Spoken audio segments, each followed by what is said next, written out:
no 6º mês, o anjo Gabriel foi enviado por Deus a uma cidade da Galileia chamada Nazaré, a uma virgem que estava comprometida a casar com um homem da casa de Davi, cujo nome era José. A virgem se chamava Maria. Podem sentar, queridos. Nada ocorre por acaso. O Deus que nos criou, que nos formou, o Deus que nos fez, Ele tem o controle de todas as coisas. Deus deu a todos nós uma coisa chamada livre-arbítrio, livre poder de decisão. Isso é uma dádiva que Deus deu a todos os homens. Mas isso não significa dizer que Ele perdeu o controle de todas as coisas. Não significa dizer que Ele não tem o seu poder soberano sobre o mundo. E eu quero, nesta noite, estamos a 10 dias, para chegarmos ao Natal. E como disse,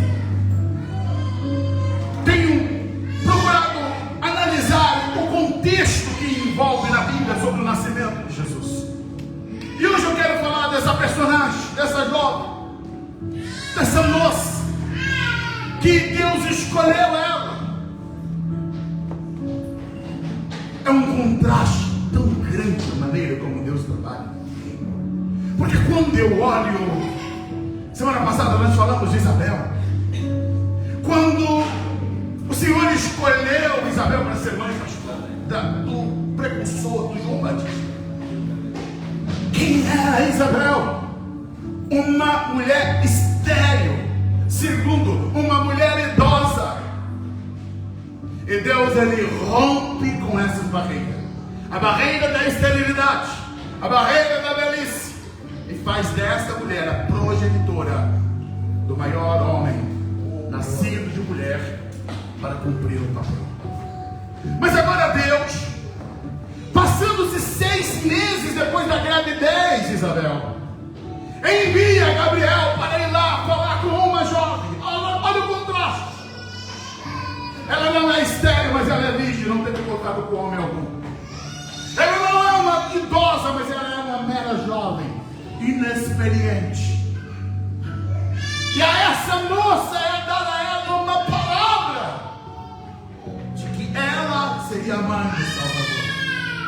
Deus escolheu uma idosa, Deus escolheu uma moça. Isso mostra, irmãos, que para Deus não há nada, não há barreira, não há dificuldade, não tem idade, se é novo, se é velho, se tem problema, se não tem problema, porque o poder é dele, é ele que faz, é ele que realiza, é ele que cumpre o seu propósito. E com isso nós aprendemos muitas coisas tremendas, a olhar a maneira que Deus trabalha. Deus não erra, isso você tem que guardar no teu coração. Mas pastor, sofremos tanto, passamos por tantos momentos difíceis. O pastor leu aqui o Salmo 73, quando Asaf diz: meus pés quase resvalaram.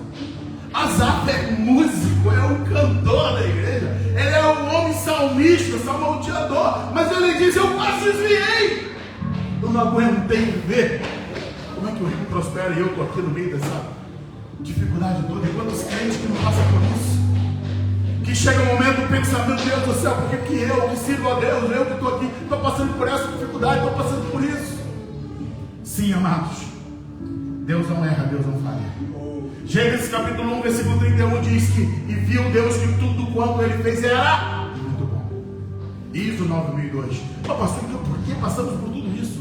Passamos por todas essas coisas porque o mundo foi estragado pelo pecado. O pastor Dinaldo, ele disse aqui, colocou exatamente isso. Adão teve o privilégio, viveu maravilhosamente, mas pecou, saiu fora do propósito, perdeu, e todos nós fomos afetados. Por que sofremos hoje? Porque estamos em um mundo de pecado. E quando vai acabar? Quando nós saímos aqui. Aí sim, aí vamos para o local de glória, onde não há choro, não há luto, não há morte, não há dor, não há sofrimento. A Bíblia diz que o próprio Deus enxugará dos nossos olhos toda lágrima. Não vai ser anjo, o próprio vai dizer: acabou, encerrou, cessou, é tempo novo. Eis que farei nova todas as coisas, assim diz o Senhor. Ele vai fazer tudo novo. Mas enquanto nós estivermos aqui, nós vamos aprender a lidar com os dilemas da vida, com as complexidades, com os problemas. E esse texto, irmãos, ele tem muito a nos ensinar sobre o chamado de Deus. Como é que nós reagimos diante desse chamado? Escuta, o fato de você ser chamado não quer dizer que você vai receber blindagem. Um dos maiores erros dos cristãos é que eles pensam que quando eu levanto a mão, quando eu aceito Jesus, eu estou blindado. Agora não vai faltar mais dinheiro, agora não vou ficar mais doente, agora não vou ter mais problema. Não é blindagem que recebemos, é uma graça que recebemos em nós. É a capacidade de ser perdoado de Deus. É botar a cabeça no travesseiro e dizer: nenhuma condenação há para aqueles que estão ligados. Não tenho mais culpa do pecado, porque Jesus retirou de mim. Obrigado, Jesus. Mas não significa dizer que eu estou alheio aos problemas, às dificuldades. O verso 26 que acabamos de ler nos diz que no sexto mês, o anjo Gabriel foi enviado por Deus a uma cidade da Galileia, chamada Nazaré. Semana passada eu falei aqui sobre esse momento que Deus envia o anjo para falar com Zacarias. Zacarias está no templo, Zacarias está em Jerusalém. Lá era o local da manifestação de Deus, lá era o local que estava o templo de Deus, lá era o local onde Deus se revelava. Mas agora, Gabriel, ele é designado, não é para ir para Jerusalém. Ele não vai para o templo, ele não vai ao local de culto, ele vai para um local chamado Nazaré. Ele vai lá para o norte, lembrando que Galileia, ela era desprezada porque a parte de Galileia, que é o norte, fazia fronteira ali com os países gentílicos, com o governo romano, que estabeleceu ali os seus postos militares. Cesareia, a gente usa muito esse termo, né? Quando eu falei Cesareia, lembra? Cesareia, isso é homenagem a César. A cidade de Cesareia foi feita em homenagem a César. Então era o local onde havia uma grande concentração de pagãos, de gentios. Então o povo do norte, ele era um tanto quanto que discriminados, desprezados. Mas pior do que a Galileia é que nós temos aqui uma outra situação. É que ele escolheu Nazaré. Obrigado. Por quê? Porque Nazaré era pequenina, mal falada, pobre e um antro de prostituição. Mas peraí, a Bíblia está dizendo que o anjo Gabriel foi enviado por quem? Por ele mesmo? Não, o anjo não tem vontade própria. Deixa eu só puxar um pouquinho aqui para a nossa parte da teologia sistemática. Infelizmente hoje nós temos um grande problema doutrinário que ronda a igreja do Senhor. Pessoas que acham que na hora do culto da ordenação, Gabriel faz isso, anjo faz aquilo. Anjo não obedece a ordens. Se algum anjo obedecer uma ordem, você pode ter certeza que Deus ele não é. Porque anjo só obedece a voz do Criador. Ele não obedece a homem algum. Gabriel é enviado por Deus a uma cidade da Galileia chamada Nazaré. Então ele tem um endereço, ele tem um alvo, ele tem um objetivo, e o foco para aquele momento é Nazaré. Talvez no meu olhar, no teu olhar, era o último lugar que nós pensaríamos para encontrar uma jovem. Escuta, irmãos, às vezes nós olhamos para a palavra, lidamos com a palavra. Eu sempre gosto de chamar a atenção da igreja para dizer o seguinte: eu preciso olhar para o texto e conseguir entender o contexto, aquele que está dentro, aquele que está ali, às vezes nas entrelinhas, que passa se batido por nós. Escuta, a escolha aqui não é apenas para ser mãe de um profeta, não é para ser alguém especial, não. Essa mulher que está sendo escolhida, ela vai ser mãe do Filho de Deus. A teologia nesses 2000 anos não consegue, nem vai conseguir nessa terra explicar. O maior mistério da Bíblia não é Ezequiel, não é Apocalipse. O maior mistério da Bíblia chama-se encarnação do Verbo. Por quê? Porque dá um nó na nossa cabeça, na cabeça de qualquer teólogo. Como que Deus, o Criador, o Deus tremendo, eterno, pode se tornar um feto dentro do ventre de uma mulher? É impossível dentro da nossa mente humana finita, pequena, que não consegue mensurar isso. Então a maior glória revelada é aqui nesse episódio. Deus escolheu um ventre para gerar o seu filho.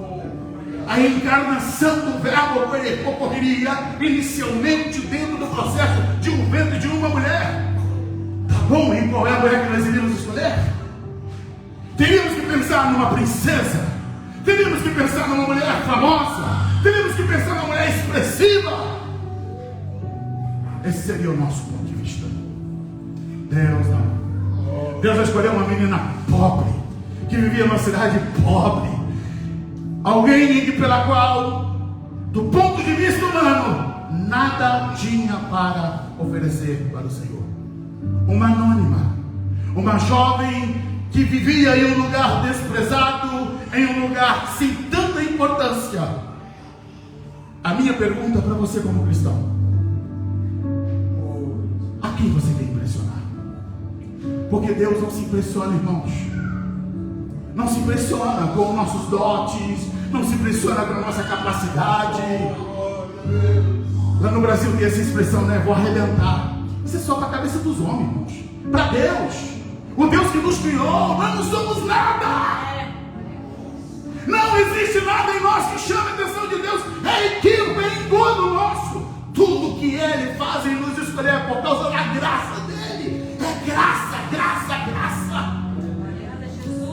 E o dia que nós batemos no peito e dizer, porque eu mereci, olha, mas miserável entre os homens somos nós quando pensamos assim. É meramente graça. E é essa graça que vai alcançar Nazaré. E a Bíblia está dizendo aqui, né, que essa moça chamada Maria, que morava ali em Nazaré, ela recebe a visitação do anjo. O verso 28 diz assim: aproximando-se dela, o anjo disse: salve, agraciada, o Senhor está com você. O que Gabriel está dizendo?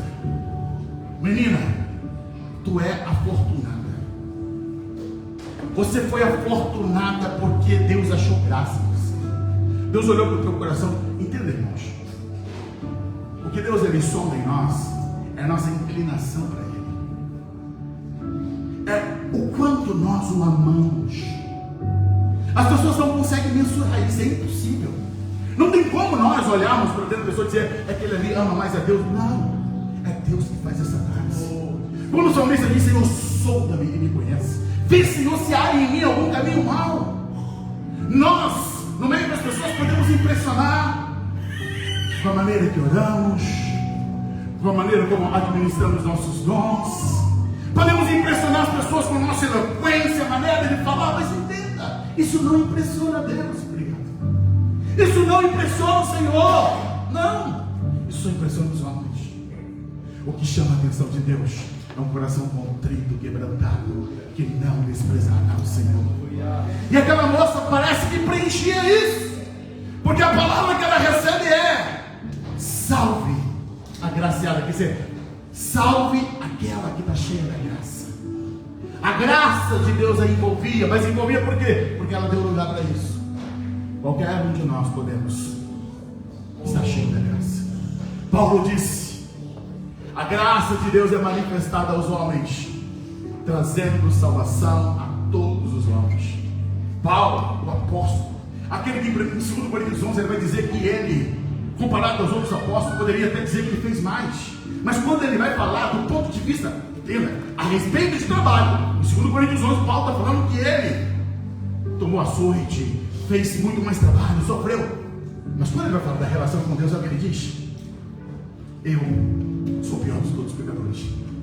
Eu sou o pior dos piores. A graça de Deus me alcançou de maneira que eu não merecia. Então quando Paulo vai falar da relação dele com Deus, ele está dizendo: eu sou o pior dos piores, porque tudo que eu produzi ainda é pouco para Deus. Por isso ele diz: tudo eu considero como esterco, como nada.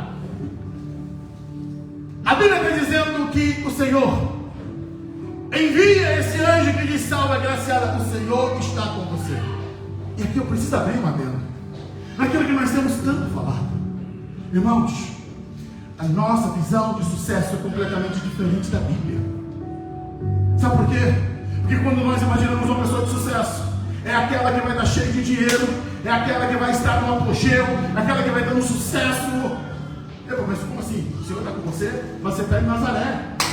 Ô filho, se o Senhor está com você, se você tinha rachado fora de Nazaré há muito tempo, você estava lá em Jerusalém, ou estava lá em Roma. Não, mas está em Nazaré.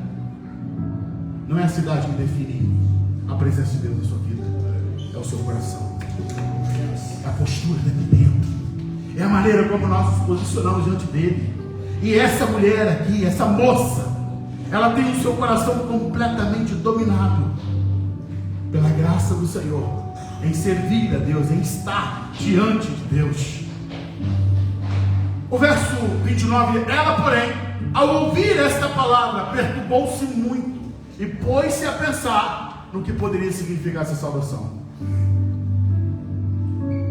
Eu não gosto de brincar com a palavra, mas eu confesso que aqui nesse texto, o evangelista Lucas, ele quase que deixa aqui uma possibilidade de pensarmos de maneira irônica nisso aqui. Porque quando ela recebe essa palavra, a Bíblia diz que ela fica perturbada. Ela fica pensando, pastor, que isso?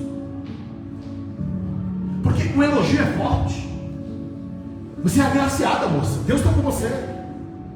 Mas sabe o que eu digo hoje para o nosso tempo, irmãos? Se Gabriel aparece para alguns dos nossos hoje, ele vai dizer, vai, fala mais.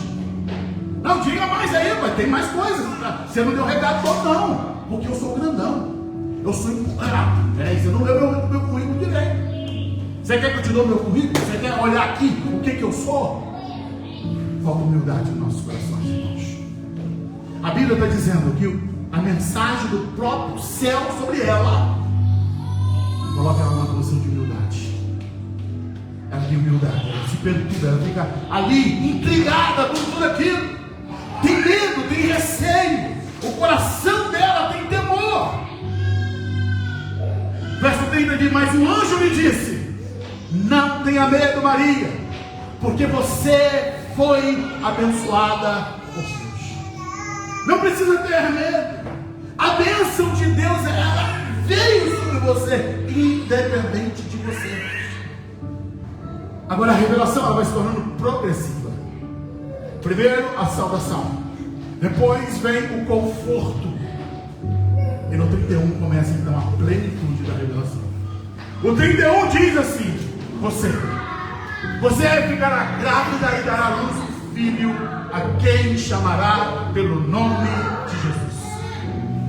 Esse será grande, e será chamado Filho do Altíssimo.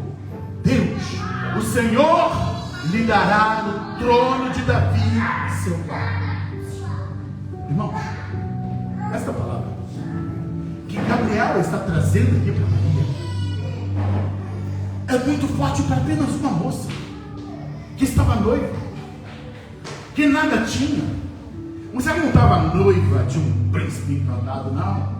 Ela era noiva de um carpinteiro, de um homem de trabalho rude, de um trabalhador asral.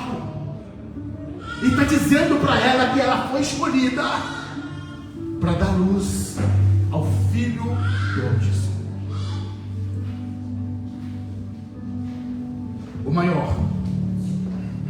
O maior de todas as dádivas que poderia alguém ter era esse momento. Toda mulher sonhava com isso. Desde que Deus deu um decreto lá do Éden, que o descendente da mulher haveria de esmagar a cabeça da serpente, as mulheres sonhavam com isso. Mas à medida que a revelação progressiva se foi se limitando, delimitando, até que chega então em Isaías e diz que vai ser uma virgem que vai conceber.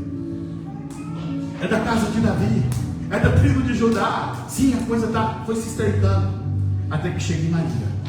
E agora a palavra de Deus está dizendo que ela vai ser mãe do Filho do Altíssimo. E está dizendo que ele herdará o trono de Davi.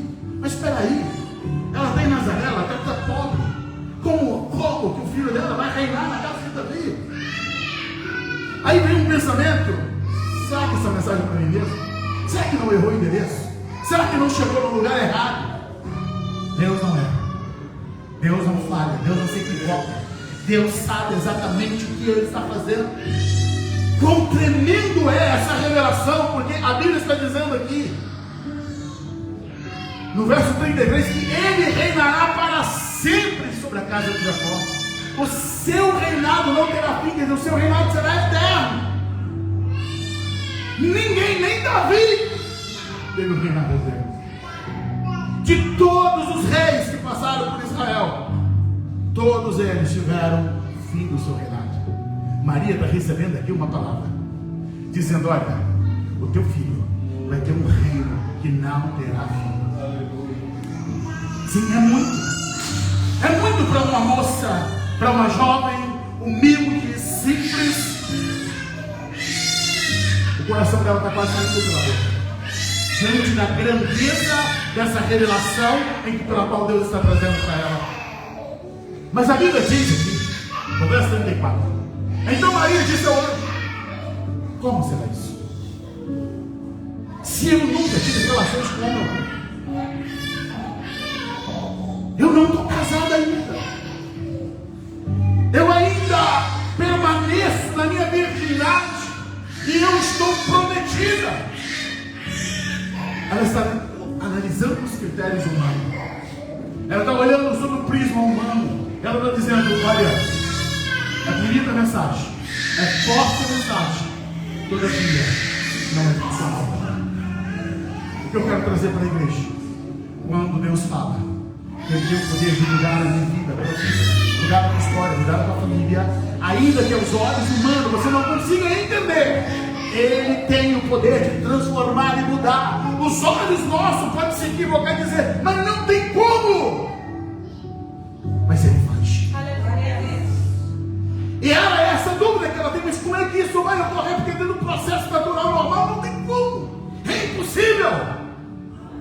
Aí, para mim, a resposta que Gabriel dá para essa moça, a resposta que o anjo entrega para ela, o verso 35 diz que o anjo respondeu: o Espírito Santo virá sobre você. Eu te convido para você olhar, olha para o Velho Testamento, procura quantas mulheres que foram cheias do Espírito Santo, procura quantas mulheres que receberam o Espírito Santo. Sabe o que encontramos no Velho Testamento? Reis, sacerdotes e profetas recebendo o Espírito Santo. Agora, essa jovem, ela está recebendo uma promessa de que o Espírito Santo, ele viria sobre ela. Olha, o Espírito Santo, Maria, ele vai vir sobre você. Tu não é sacerdote, não existia sacerdotisa. Você não é profeta, você não é rainha. Mas sobre você vai vir o Espírito Santo. Mas vai acontecer o quê? O texto diz: o poder do Altíssimo vai te envolver com a sua sombra. Você vai ser acobertada pela presença do Espírito Santo. O Espírito Santo vai te incubar, vai te dominar. Assim como a Bíblia diz que a terra era sem forma e vazia, o Espírito de Deus pairava sobre a face das águas, o Espírito Santo vai pairar sobre você. Ele vai te encobrir, de tal forma, o ente santo que de ti há de nascer será chamado Filho de Deus. É muito, né? Chega da tremedeira na perna dessa moça pensando. Você foi escolhida para ser mãe do Filho de Deus. Você vai gerar Deus no seu ventre. Impossível, não tem como. Sim, mas é isso que Deus está falando com ela. É isso que a mensagem está chegando para aquela simples jovem, que Deus haveria de fazer algo tremendo, grande, inexplicável. A filosofia não consegue explicar, a biologia muito menos. Tem que ter um cromossomo masculino, um cromossomo feminino para poder gerar, e não teria nenhuma participação do homem. Sim, a biologia vai dizer: não tem como. E é isso que assusta ela. Mas o anjo está dizendo: não, isso não é obra humana. Assim como Deus fez lá no Éden, do barro, Ele traz vida. sopra nele o Espírito, assim Deus faria no ventre dela. Deus faria algo miraculoso, algo tremendo, algo muito mais além daquilo que ela podia compreender. Está ainda assustada a menina. Então a Bíblia diz, no verso 36, que ela recebe uma palavra: Isabel, sua parenta, igualmente está grávida, apesar da sua idade avançada, sendo já este o 6º mês da sua gestação, para aquela que se dizia ser estéril. Escuta bem, se para Maria aquilo já era mirabolante, milagroso, extasiante, ouvi dizer que Isabel estava grávida. É muito pro dia só. Ela deve ter ficado, não, eu preciso correr lá, eu tenho que ir lá ver isso, porque Isabel, eu sei quem é, minha prima, é velha, é idosa, está grávida de 6 meses, como é que é isso? Hoje é fácil, tem Facebook, Instagram, tudo posta. Naquele tempo não tinha nada disso, irmãos. E Maria está recebendo essa palavra, ela está digerindo. E o anjo diz para ela no verso 37, porque para Deus não há nada impossível, Maria.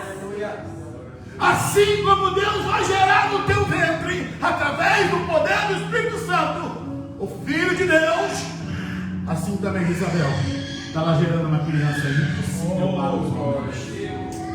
Deus trabalha dentro dessa impossibilidade. Por isso que eu digo, irmãos, quando chegar nesse período do Natal, se nós olharmos a essência do que é o nascimento de Jesus, a glória que envolve isso, nosso coração jubila, alegre em pensar: Deus moveu os céus e terra para que o Filho dele brasileiro. Por quê? Porque nós estamos falando de coisas que vai além da metafísica, além daquilo que o campo da filosofia consegue explicar. Irmãos, o Criador do universo vai entrar na terra.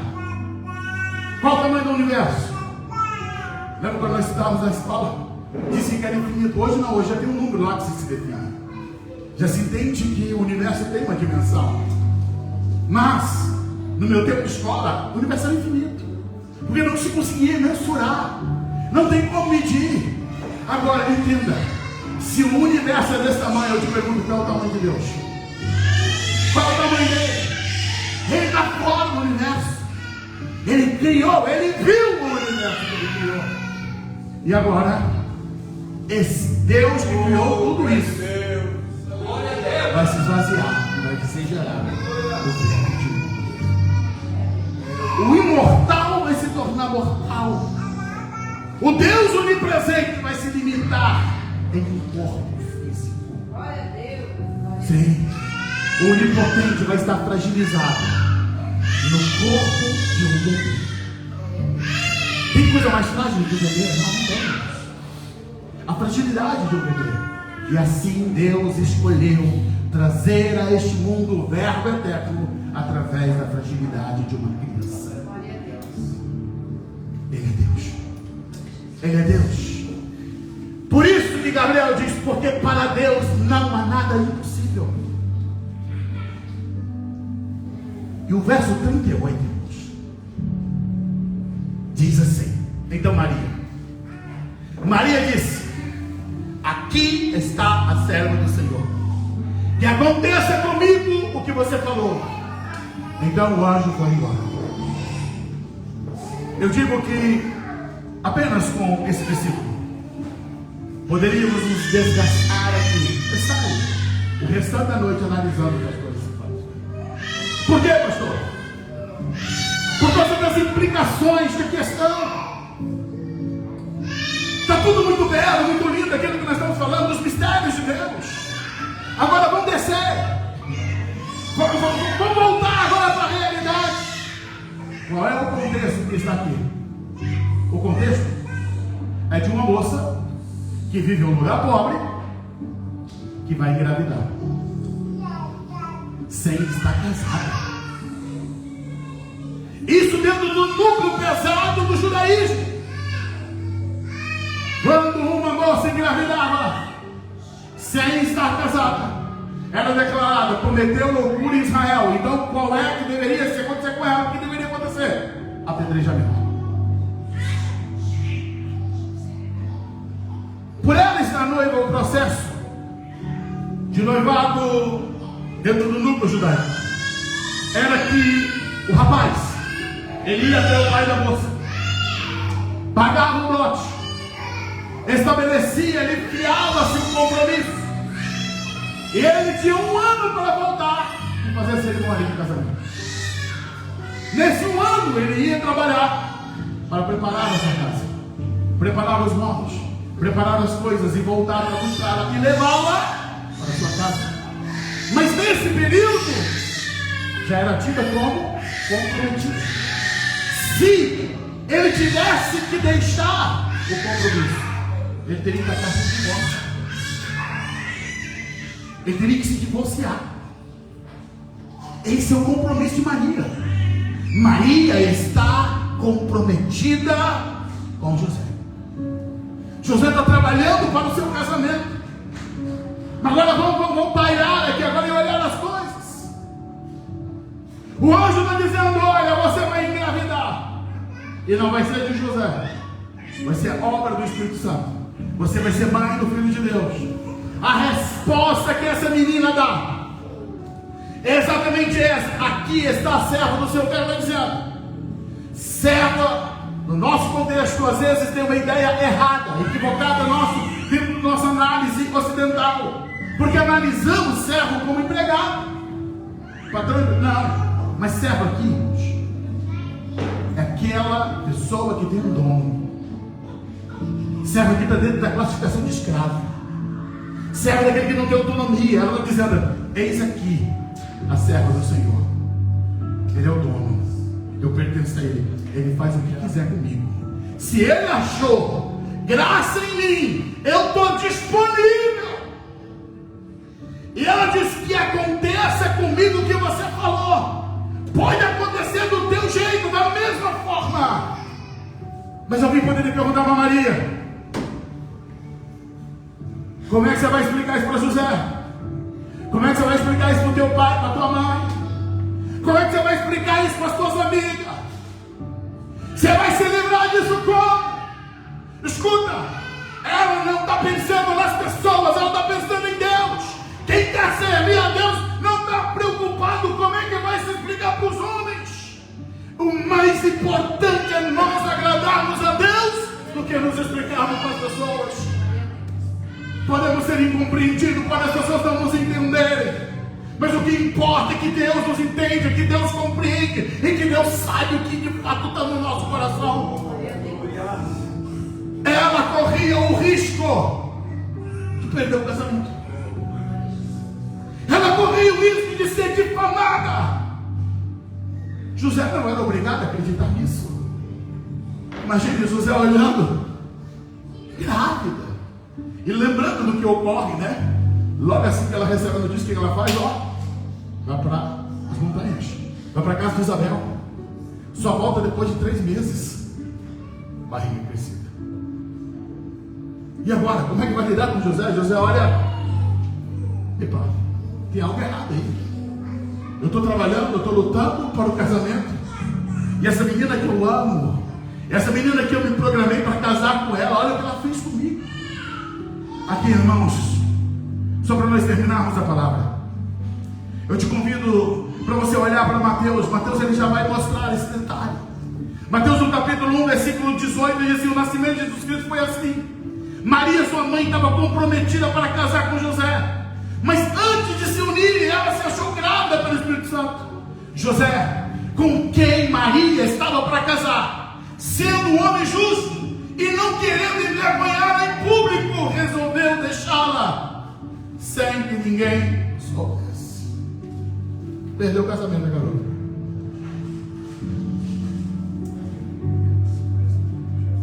São lições tremendas aqui para nós. Maria não se preocupou com o que ela tinha que perder, ela só se preocupou em agradar a Deus. Era isso que estava no coração dela. Agora, e José? Epa. José, para mim, aqui nesse detalhe, Poderíamos trazer uma palavra, mas o tempo já não nos permite. Domingo que vem já é o nosso último culto para Natal. Mas deixa eu dizer para você, quando você reflete sobre a vida de José, que Deus escolheu para ser o pai que iria cuidar do seu filho, que na verdade seria um padrasto, seria um pai adotivo. Não é um homem rico, não é um homem de posses, é um simples carpinteiro. Eu olho para José e fico pensando, meu Deus, tantos homens que Deus poderia escolher, mas Deus escolheu ele. Escuta uma coisa, mas uma das coisas que eu aprendo sobre José: não tinha dinheiro, não tinha riqueza, não tinha berço de ouro para colocar Jesus, mas tinha justiça e retidão no coração para poder conduzir aquele menino dentro do processo de Deus. E a marca dele é essa. Escuta, não responda para mim, só responda para você. Qual seria a sua reação se fosse contigo? José, ele simplesmente vê Maria com barriga crescida. Até então a Bíblia está mostrando aqui que ele não teve conversa com ela. É só o burburinho de todo mundo falando. Ele não teve nenhuma explicação. E a Bíblia está dizendo que José, com quem Maria estava para ela sendo um homem justo, não querendo envergonhá-la em público, em outro texto estão querendo difamá-la, resolveu deixá-la secretamente. A Bíblia está dizendo, o que a Bíblia está dizendo aqui? Que José, ele resolveu abandonar ela, sem comunicar com ninguém, porque ele ia chamar a responsabilidade para ele. Quem era o culpado? Era ele, porque todo mundo ia dizer, tá vendo? Foi lá, engravidou a moça e foi embora. Que traste de homem. Ele tomaria a culpa. Escuta, ele assumia a culpa de Maria, mesmo sem saber que ela não era culpada. Como é o nosso padrão de juízo, irmãos? Se fosse no Brasil, a primeira coisa que se pensava: vai arrancar a cabeça da garota. Sim, mas José não era esse homem. José tinha justiça, tinha retidão, e ele resolveu deixar ela secretamente. Ele não brigou com ela, não humilhou ela. Ele sofreu a dor, se sentir traído.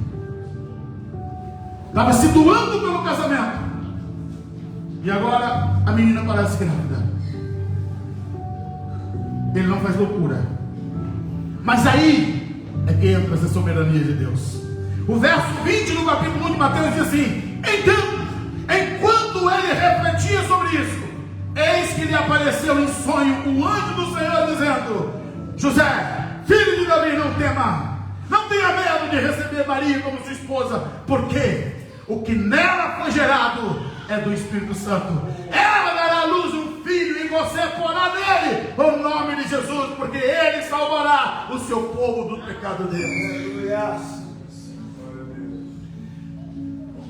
O anjo do Senhor vai aparecer para José. Onde? No sonho. Mas o que isso tem a ver, pastor? Escuta, no meio dessa turbulência toda, da sua noiva grávida, no meio dessa crise toda, ele tem sono para dormir, para sonhar. Isso não arrancou o sonho dele, não. Isso não perturbou ele a ponto de ficar alucinado, ficar um esclerosado. Não, ele foi dormir tranquilo.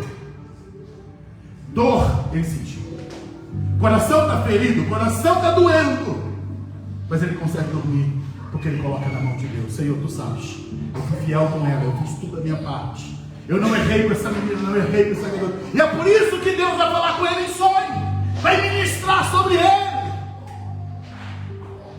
Imagine como é que ele acorda: ainda bem que eu não fiz besteira, ainda bem que eu fui justo.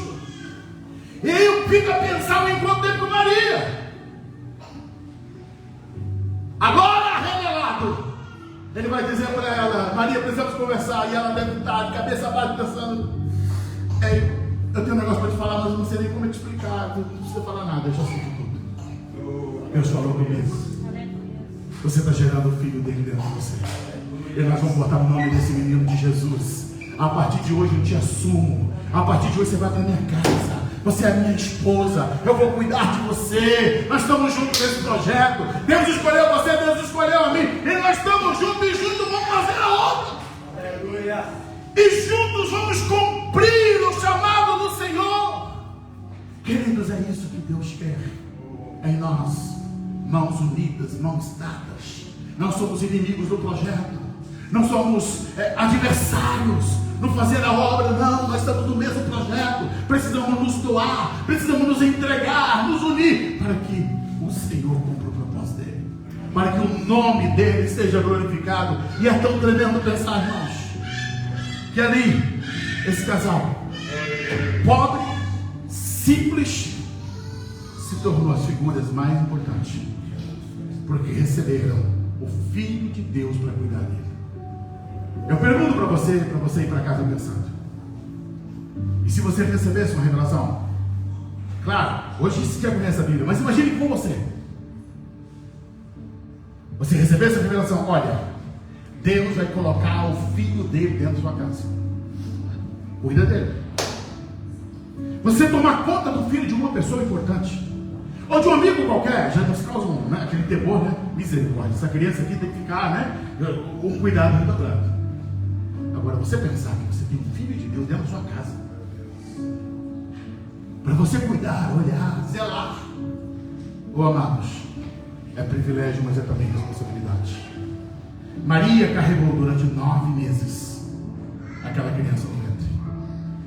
Uma vez que nasceu, uma vez que foi desenvolvendo, tiveram que fugir para o Egito. Quando essa criança chegava aos 2 anos de idade, tiveram que fugir. Por quê?